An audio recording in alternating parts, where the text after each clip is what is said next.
The airport was filled with the overhead announcement. In 15 minutes, Flight 732 will depart for the naval installation. One man didn't belong at Gate 14, yet everyone else was waiting, with medals gleaming on his breast and cane tapping. Quietly, he shuffled ahead. A young Navy officer moved up as he got closer, holding a tablet and maintaining a tight stance. "Sharply, sir. You can't board," he said. "This flight is reserved for authorized personnel only." The elder man stopped, his eyes unwavering. "I've got an invitation," he said quietly. "The monument is the reason for this flying." The Admiral was requested to participate. The lieutenant remained, fixed. "Either move aside or demonstrate your clearance." Passengers looked up around them. A few people knew the elderly veteran. There were whispers. "Isn't that Chief Petty Officer Brooks? I've read his story on the internet." The tenant, however, refused to look. For him, it was easy. No boarding, no clearance.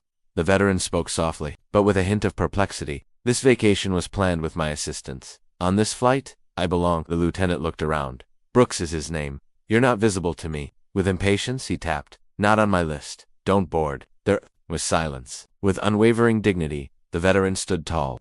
"Before anyone was born here, I served. Men with names etched on marble fought with me. My brothers passed away." The lieutenant nodded curtly. "Protocol." He gestured toward the chairs.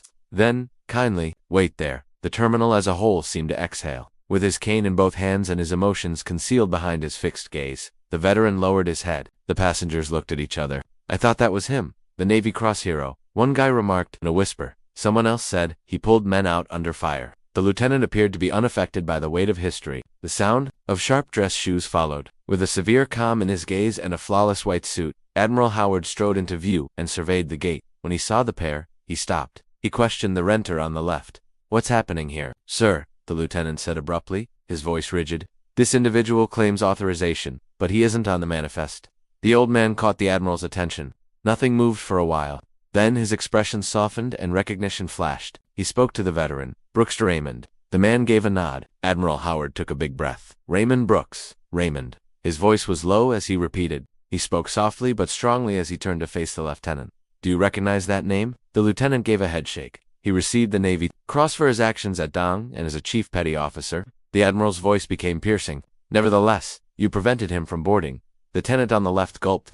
"Sir, I was only being proper procedure." The Admiral echoed. "When honor is in front of you, that word is less important." He took a step forward. "Right this way, Brooks. You take any seat you choose when you initially board." "And young man," he replied, gesturing to the tenant on the left, "when he finds his seat, you give him a salute." Applause erupted from the gate. The lieutenant let out a breath and appeared pallid and wobbly. After giving Brooks a single nod, Kane tapped ahead and started to move in the direction of the jet bridge. Brooks was escorted forward by the Admiral, who motioned the staff to hold the other passengers back. Every eye was on it. While some passengers held their hands to their hearts, others stood. A quiet but increasing standing ovation reverberated as Brooks vanished into the plane. A young sailor approached the veteran shortly after they were on board. "Would you please tell me what transpired in Da Nang, sir?" he said, his voice hoarse. After staring out the window for a while, Brooks started quietly. "They ambushed us.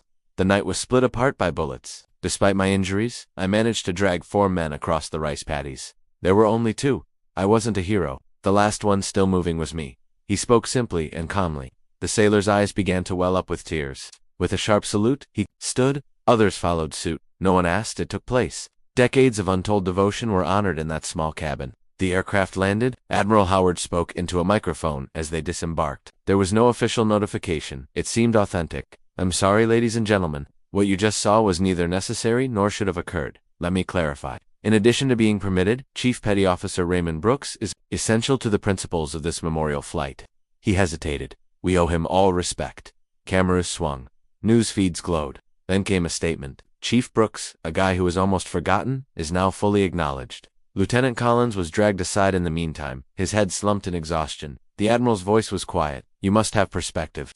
You didn't ask questions before purchasing the protocol. Over the course of the following few weeks, you will converse with soldiers and learn their identities, histories, and tales. We teach instead of punish." Collins nodded in a low voice. "Indeed, sir." Collins and Brooks stood together at the National Navy Memorial a few weeks later. Leaning forward, the lieutenant spoke softly. "Chief, I want to express my gratitude for your service, patience, and for teaching me the meaning of genuine respect." Collins felt Brooks's hand on his shoulder. "Don't thank me," he said. "I'd like to thank everyone who shared my tale. We must now keep it in mind every day." The audience was moved as they watched. A rookie cop was permanently altered by the experience. A veteran was duly recognized, and the symbolism was potent. That boarding gate served as the testing ground for a lesson that millions of people needed in a society that frequently prioritizes laws over decency. Some names deserve recognition, even though they aren't on any lists. Until someone gives them their proper place, some men don't stand out in the throng. In that situation, what would you have done? Click the like button, subscribe for more important news, and share your comments if you think all heroes should be acknowledged.